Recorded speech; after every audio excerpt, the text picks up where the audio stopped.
Família, graça e paz, Deuteronômio 30, a partir do versículo 11.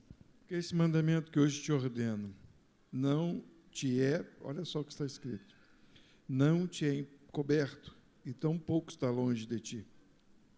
Não está nos céus, para dizer, quem subirá por nós aos céus, que nolo traga e nolo faça ouvir, para que o cumpramos. Nem tampouco está além do mar, para dizeres, quem passará por nós além do mar, para que nolo traga e nolo faça ouvir, para que o cumpramos. Porque esta palavra está muito perto de ti, na tua boca, no teu coração, para a cumprires. Vês a que hoje tenho proposto a vida e o bem, a morte e o mal. Porquanto te ordeno hoje que ames, de novo, porquanto te ordeno hoje que ames ao Senhor teu Deus, que ande nos seus caminhos e que guarde os seus mandamentos e os seus estatutos e os seus juízos, para que vivas e te multipliques, e o Senhor teu Deus te abençoe na terra a qual entrarás a possuir.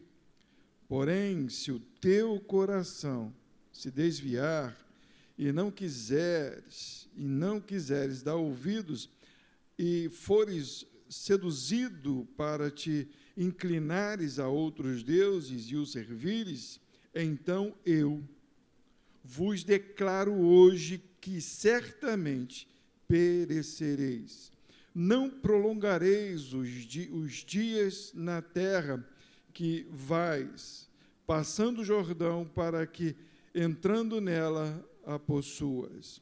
Os céus e a terra tomo hoje por testemunha contra vós, de que tenho proposto a vida e a morte, a bênção e a maldição. Escolhe, pois, a vida, para que vivas tu e a tua descendência, amando ao Senhor teu Deus, dando ouvidos à sua voz, e chegando-te a Ele, pois Ele é a tua vida, e o prolongamento dos teus dias, de novo, pois Ele é a tua vida, e o prolongamento dos teus dias, para que fiques na terra que o Senhor jurou a teus pais, a Abraão, a Isaque e a Jacó, que lhes havia de dar. Hoje o Senhor me fez refletir um pouquinho não, muito. Eu estava muito preocupado. Eu fui para o trabalho meio aborrecido, meio neurótico, e o trânsito estava meio caótico, aí que deixa a gente mais nervoso. E eu fui pensando e refletindo nas coisas que a gente tinha para fazer aqui, nas coisas que eu tinha para fazer no meu trabalho e no que eu tinha que fazer no meu pai. E a minha cabeça estava pirada. Eu falei, meu Deus do céu, caramba, eu estava pensando lá na bomba que eu tenho que tirar lá, na casa do meu pai, porque o lugar onde ela fica enchendo d'água, então a gente tem que usar a bomba e tirar. E eu tenho que estar lá, dar um jeito de estar indo lá toda semana para poder fazer as coisas que tem que fazer e colocar e tirar. E pensando nos trabalhos que tem lá na igreja que eu trabalho, e nas coisas que tem para fazer, e pensando outras coisas, e pensando aqui no palco, e pensando na fiação, pensando na tinta que a gente tem que botar no banheiro, e a minha cabeça a mil. E aí eu parei dentro da salinha, que é o momento que eu tenho de estudar a palavra, e eu tinha pensado comigo de uma palavra, e eu já estava com ela praticamente pronta no caderno. O que eu fiz? Peguei o celular e fui assistir vídeos para relaxar a cabeça. E eu, passando os vídeos, rindo com as bobeiras na internet, o Senhor falou duramente ao meu coração. Por que perde tempo? E aí eu olhei para a Bíblia,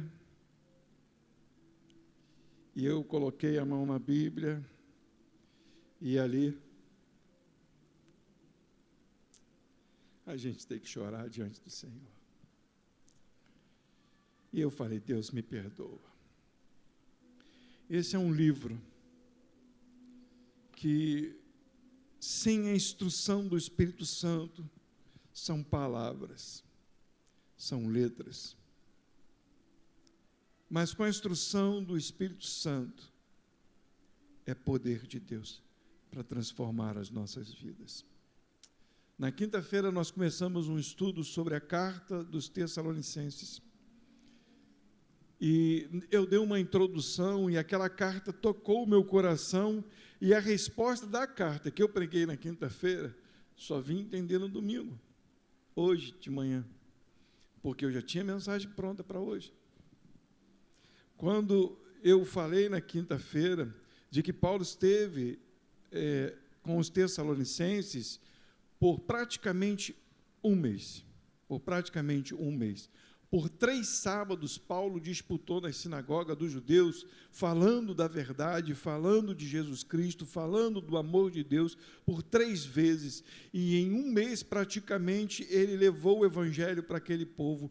E quando Paulo saiu daquele lugar, daquela região, porque ele foi praticamente expulso, ele não sabia como estava o coração daquele povo, dos tessalônicos, ele não sabia.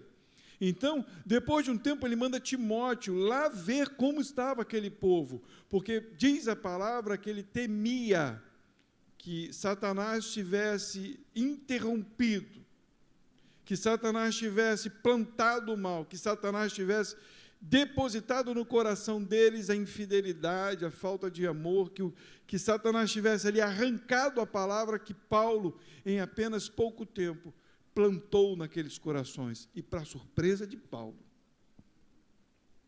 quando vem a notícia de Timóteo, aquele povo é um povo fervoroso. E a pergunta que eu fiz, como? Como? Porque a gente vê, às vezes, pessoas anos e anos na igreja, que continuam com mau testemunho, continuam com palavras horríveis, continuam fazendo coisas que não agradam a Deus. Vocês veem pastores se desviando e pastores não se dedicando, assim como eu estava, à palavra. E aquele povo, em alguns meses, em um mês, pôde receber a notícia do Evangelho. E eles se dedicaram, foram perseguidos, foram rejeitados até por familiares, perderam muitas coisas, mas eles mantiveram a fé e o amor. E Paulo agradece a Deus pela vida daquele povo, que, vamos dizer assim, sem um pastor, sem um bispo, sem um presbítero, sem alguém dizendo o que eles tinham que fazer, estavam firmados. Esse é o poder de Deus. A letra foi, mas acompanhado com a letra, o poder de Deus de transformar, não somente em palavras, mas pelo poder de Deus. A Bíblia, ela é bem clara quando fala com o povo de Israel, antes deles entrarem na terra prometida. Deus diz para eles a necessidade que aquele povo tem de se dedicar a estudar a lei de Deus, o estatuto de Deus, que era necessário que eles buscassem com fervor isso que é tão importante, que é tão edificante, para que a vida deles estivesse debaixo de bênção e não de maldição. Esse tem que ser o nosso questionamento. O que estamos buscando para vivermos neste mundo? Deus diz a eles duramente, bênção ou maldição. Através de Moisés, ele está dizendo, escolham a bênção, porque se não escolherem a bênção, a maldição vem. A bênção é estar diante do Senhor olhando para a sua Escritura, para entender o que ele está dizendo, porque se não entendermos o que ele está dizendo, nós vamos continuar andando por caminhos errados. Vamos fazer coisas que não agradam a Deus. Se nós tentarmos todas as vezes aliviar a nossa tensão com vídeos, com entretenimento, com amizade, com tantas outras coisas, jamais poderemos experimentar a vida e a paz que está em Deus. Esse texto é um texto que falou muito ao meu coração, porque a palavra de Deus, quando vem a nós, ela nos traz paz, ela nos traz vida, nos traz amor, nos traz esperança, nos traz satisfação, nos traz prazer, felicidade, fidelidade, alegria, bondade, igualdade, consolo, ajuste, honra, justiça, vitória, luz, caráter, força, solução, salvação e perdão. Tudo isso contém neste livro, e a bênção está nisso, de entendermos a vida de Deus naqueles que não estão vivos, estão mortos por causa dos delitos e pecados. E eu quero dizer bem isso para que as pessoas não entendam mal e me interpretem mal, porque as pessoas acham que por ler a Bíblia vai fazer algo mágico, né? Eu li a Bíblia, então eu resolvi o meu problema porque eu li a Bíblia. Não, a Bíblia é a resposta para aquilo que a gente não é.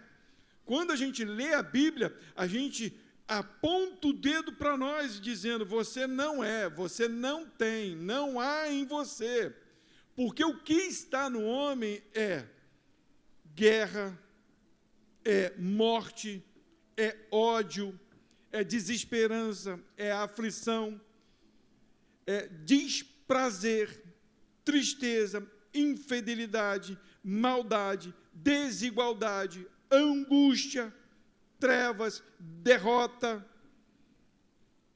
desonra, injustiça, desajuste, fraqueza.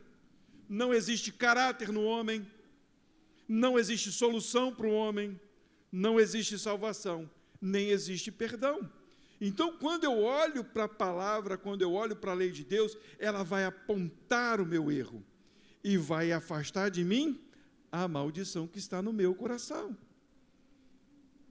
Deus não está brigando com aquele povo para dizer, me sigam porque simplesmente eu quero honra. Ele está dizendo, me sigam porque não há em vocês o bem, há em vocês o mal, e eu sou bom e quero dar a vocês a bênção e não a maldição, porque a maldição já está diante de vocês. E esse foi o meu questionamento, como que eu posso, depois de entender isso, ainda perder tempo com coisas? Como que eu posso, depois de olhar para esse livro e de ver que ele aponta em mim a minha fragilidade e perder tempo com coisas?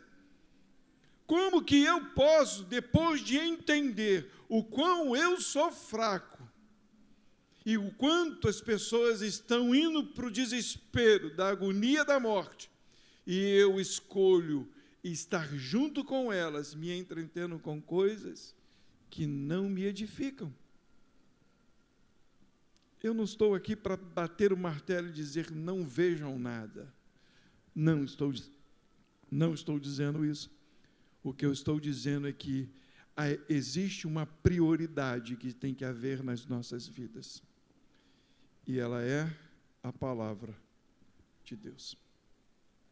Pastor, eu não entendo às vezes o que eu leio. Leia a si mesmo. Nós precisamos nos dedicar a este livro. O Geiso armou uma solução para um probleminha que ele tem de dislexia. Ele tem dificuldade em ler. O que o Geiso fez? Arrumou uma Bíblia em áudio, Quantas vezes você já ouviu a Bíblia, Geisa? 4 vezes. Hã? Toda 4 vezes. Não estou elogiando Jesus, não. É pecador igual a gente, tá bom? E ainda é mais novo que eu, já tomou muito cascudo. Não estou falando isso para honrar e dizer, nossa, caramba, olha aí. Não, até porque precisa continuar estudando. Mas nós precisamos nos dedicar à leitura, porque é ela que vai mostrar, vai revelar a nossa condição. É ela que vai dizer pelos caminhos que nós temos andado, se ele é certo ou é torto. É ela que vai nos revelar a verdade sobre o nosso amado Jesus, para que ninguém nos engane. Se você perceber, você já viu que existe milhares e milhares de vídeos na internet, inclusive o nosso, de palavras, e vários tipos de palavras, de vários jeitos. E se você não se dedicar à palavra, você pode amar alguém pelo jeito que fala, e pode deixar ser iludido, e assim você perde o seu tempo ouvindo coisas que você não deveria ouvir. É fato.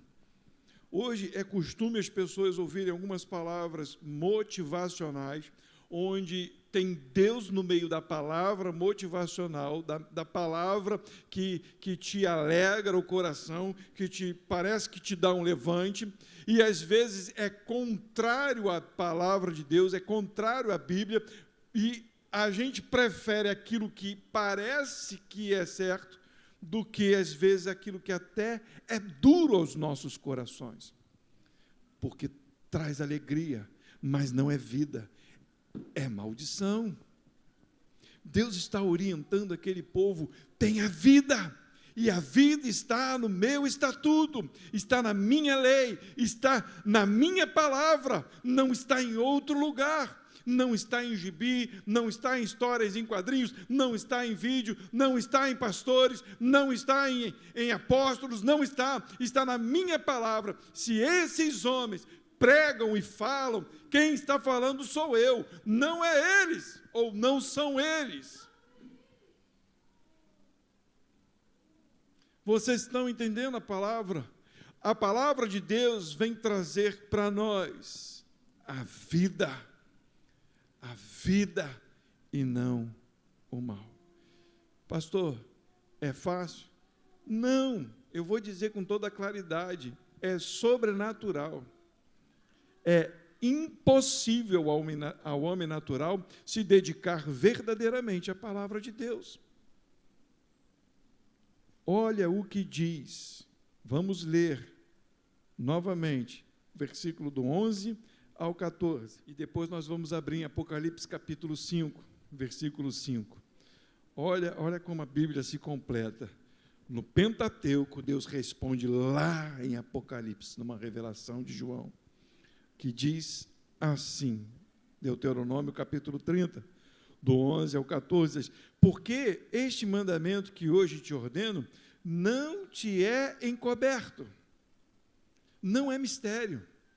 Não é mistério, não está longe, está perto, não está encoberto. E diz assim, não é encoberto, e tão pouco está longe de ti, não está nos céus para dizeres, quem subirá por nós aos céus, que nola traga e nolo faça ouvir, para que o cumpramos.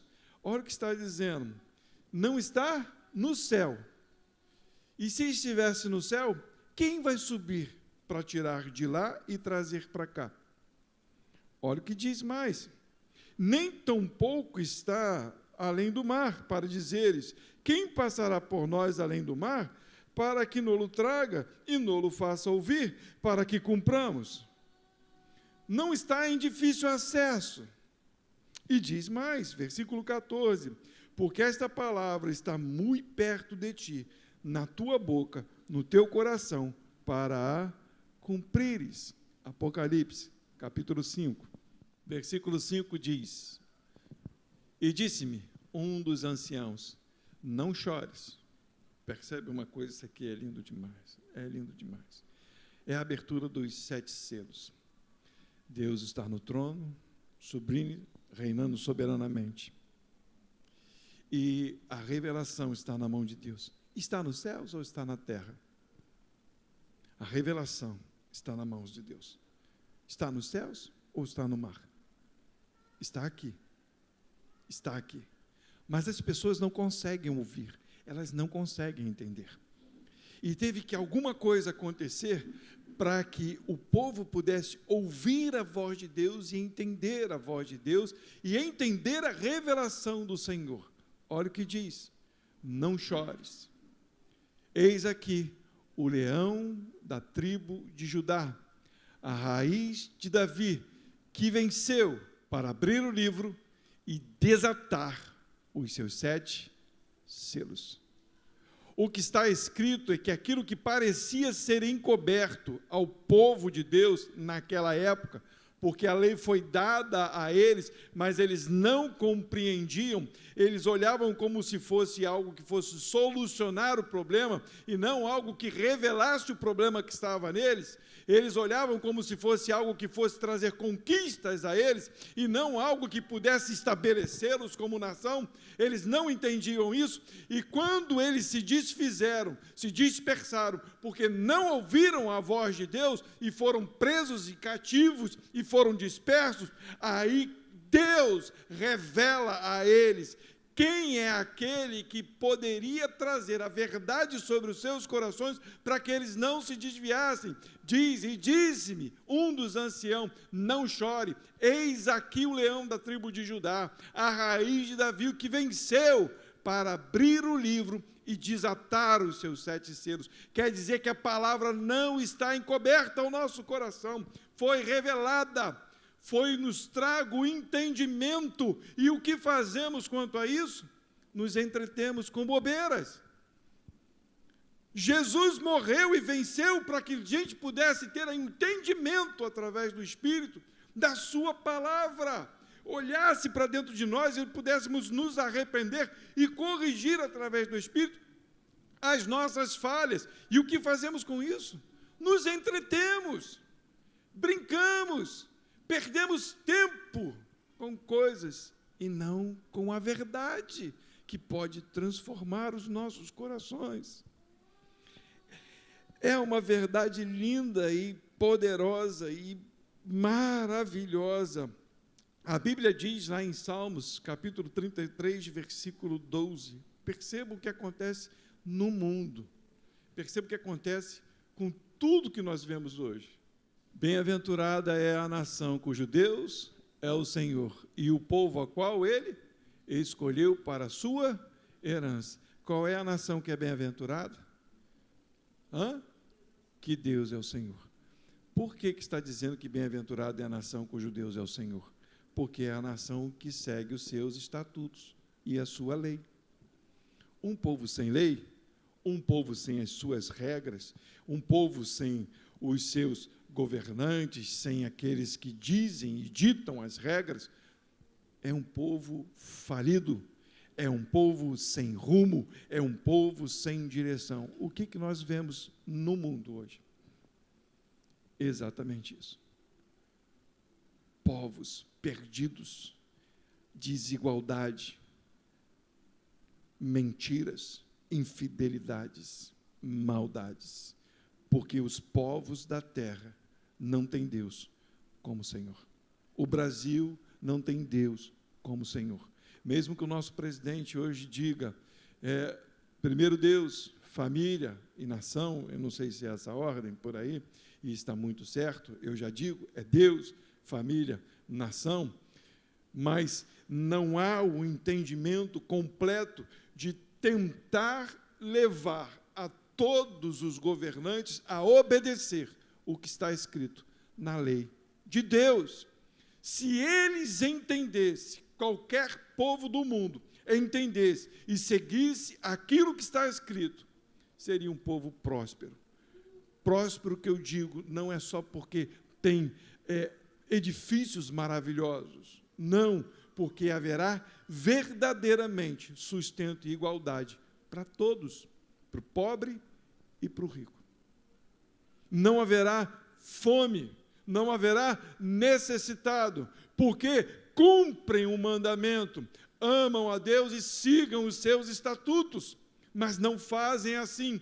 Mas foi dado a um povo que Deus escolheu esse entendimento. E quem é esse povo? Somos nós. Um povo que recebeu a graça do Senhor Jesus Cristo, um povo que recebeu a lei gravada nos seus corações. Abra aí em Deuteronômio, capítulo 30, no versículo 6. Ele já disse lá o que aconteceria, para que nós pudéssemos obedecer aqui. Diz assim: e o Senhor teu Deus circundará o teu coração e o coração de tua descendência, para amares ao Senhor teu Deus com todo o teu coração e com toda a tua alma, para que vivas. É lindo demais, é poderoso demais. O Senhor já fez isso por nós. A circuncisão está no nosso coração. O Espírito Santo habita no povo de Deus. E agora esse Espírito nos revela, através do Cordeiro que abriu os selos, ele nos revela a vontade de Deus. Então hoje nós podemos entender que somos falhos, que somos pecadores, e que a lei de Deus que foi gravada no nosso coração, agora ela precisa ser cumprida, porque Jesus já cumpriu. E nós agora nos dedicamos a nos parecer com Jesus, porque uma nação que tem a lei de Deus é uma nação que não se corrompe, é uma nação que não falha, é uma nação que prospera, é uma nação que é viva. Nós precisamos entender isso. Por que há desigualdade no nosso meio? Onde nós dizemos que há amor, por quê? Por que hoje, no meio evangélico, há tanta gente rica desprezando pessoas? Por que há tanta gente rica no meio evangélico, dizendo para um pobre que ele é um miserável porque ele não se dedica como ele? Por quê? Porque a gente não se dedica a amar a Deus e ouvir a sua voz. Quer viver? A gente precisa se dedicar a Deus. A gente precisa se dedicar à sua palavra. A gente precisa se dedicar à leitura e à oração. Se o Espírito de Deus habita em nós, nós precisamos agir assim. Nós precisamos agir deste jeito. Abre comigo em João, capítulo 5. A palavra, o verbo, o nosso Senhor Jesus. Olha o que ele diz para os fariseus, para os doutores da época. Nós vamos ler a partir do 37. E o Pai que me enviou, Ele mesmo testificou de mim. Olha o que está dizendo. A palavra, a lei, o estatuto que Deus deu a Moisés lá no deserto, é o próprio Cristo. É a verdade que estava escondida em Deus, oculta em Deus, mas que ainda não tinha sido revelado, mas que dizia para eles: olhem para vocês, vocês são fracos, vocês são pecadores, mas a minha lei pode trazer vida a vocês. Se vocês seguirem a minha lei, os meus estatutos, vocês viverão. Agora Jesus revela quem é esta lei, que agora está gravada no meu e no seu coração, porque eu e você não conseguimos cumprir, mas ele cumpriu, veio como homem, cumpriu a sua própria lei. Ele foi obediente, ele sendo a lei, o verbo, ele cumpre para que essa lei viesse ao nosso coração e nós pudéssemos ter vida e salvação. E aí Jesus está falando para eles: e o Pai que me enviou, Ele mesmo testificou de mim. Vós nunca ouviste a sua voz, nem viste o seu parecer, e as suas palavras não permanecem em vós, porque naquele que Ele enviou não credes vós. Desde o deserto, quando Deus mandou as leis, eles não criam, eles não obedeciam, por isso se desviavam. E nós não podemos agir assim. Diz mais: examinai as Escrituras, porque vós cuidais ter nelas a vida eterna, e são elas que de mim testificam. O que Deus falou para Moisés é o que Jesus está falando para nós. A palavra é que testifica, é a palavra que traz vida, e esta palavra sou eu. Se Jesus está no teu coração, nós agora precisamos nos dedicar a Ele. Porque o Espírito tem que nos mostrar isso. Porque se não nos mostra isso, tem alguma coisa errada. Se a gente está levando a vida de qualquer jeito, e o Espírito não está falando nada, tem alguma coisa errada. Porque se o Espírito habita em nós, ele vai nos direcionar a Cristo, vai nos direcionar a examinar as Escrituras, para que a gente possa viver esse Evangelho verdadeiro. Ele diz assim, e não quereis vir a mim para terdes vida, eu não recebo glória dos homens, mas bem vos conheço, que não tendes em vós o amor de Deus. Eu vim em nome de meu Pai, e não me aceitais. Se outro vier em seu próprio nome, a esse aceitareis. Como podeis vós crer, recebendo honra uns dos outros, e não buscando a honra que vem só de Deus? Como que nós podemos crescer se nós olhamos para as pessoas e queremos a honra das pessoas? Como nós podemos crescer espiritualmente se nós não honramos a Deus o Pai através da sua palavra, que é a verdade e que é o nosso Senhor Jesus e que habita no coração daquele que crê? Por isso Jesus está dizendo, Paulo não tem nada a ver com essa história, por isso Jesus está dizendo, por isso vocês não creem. Por que não creem? Porque não querem vida. A morte parece mais atraente. É engraçado quando a gente fala isso, né? Porque parece algo estranho. Como é que eu vou falar que as pessoas gostam mais da morte do que da vida? Percebe? Olha só que coisa interessante. Se há infidelidade no meu coração, eu estou buscando o quê? A morte. Não é a minha morte só, mas a morte daquela pessoa que está do meu lado, a qual eu fui infiel. Porque há um desagrado. Se eu tiro algo de alguém, eu estou buscando não só a minha morte, mas a morte daquela pessoa que está do meu lado, porque eu tirei algo que não era meu. Se eu penso mal daquela pessoa, que eu digo que amo, mas na minha mente eu digo que a odeio, eu não quero estar perto, eu estou querendo mal, eu estou morrendo, porque a vida não está em mim, eu não quero que ela viva, e eu não estou trazendo vida para ela nem para mim. Essas coisas têm que estar no meu coração e no seu coração, que tem como Senhor Jesus a vida.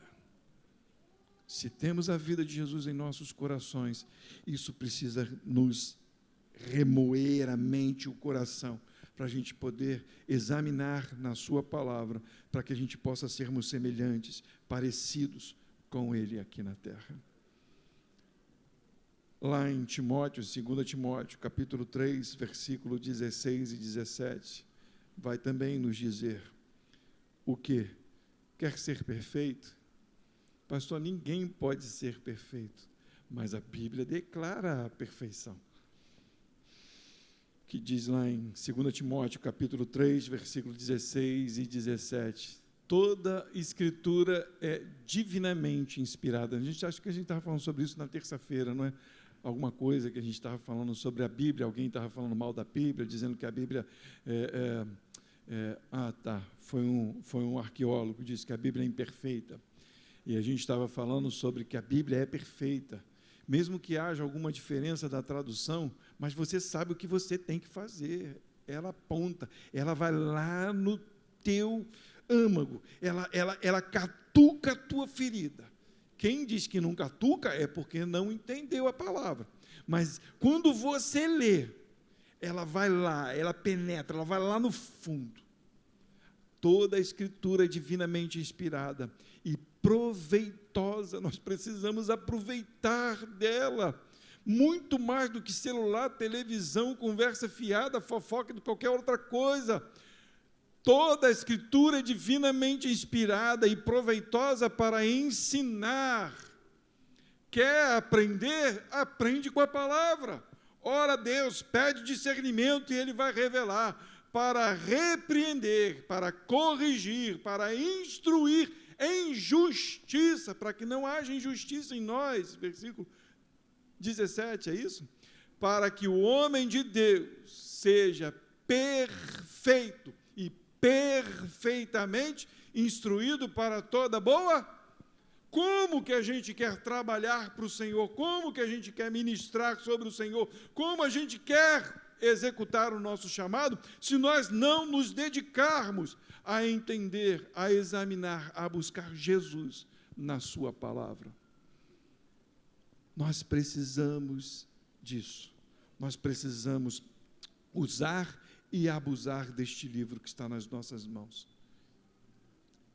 São simplesmente letras, mas para quem tem o Espírito de Deus, é letra e é poder, e é força de transformar, de levar, de fazer com que um homem infiel se torne fiel, injusto se torne justo, onde angústia, mesmo que haja angústia por causa do nosso corpo carnal, mas que venha trazer a paz e o prazer em Deus.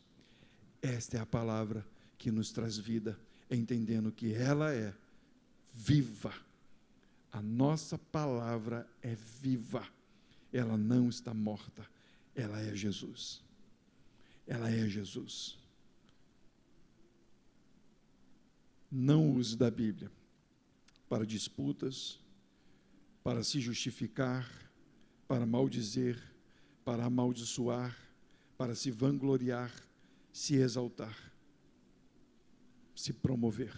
Não use a Bíblia para isso. Não use. Hoje o que nós vemos são pessoas usando a Bíblia para se promover, para se exaltar, para se vangloriar, para disputar. Quando a palavra diz que Paulo disputava na sinagoga, está dizendo que ele mostrava a eles a verdade. Não ficavam tentando mostrar conhecimento, quem era mais sábio que o outro. Não, Paulo deixou o seu conhecimento. Paulo foi criado aos pés de Gamaliel. Paulo era um fariseu legítimo, conhecedor da lei, perfeito na lei. Ele diz isso. E o que ele faz? Ele anula o seu conhecimento para mostrar na sinagoga dos judeus a verdade de que Jesus Cristo é Deus.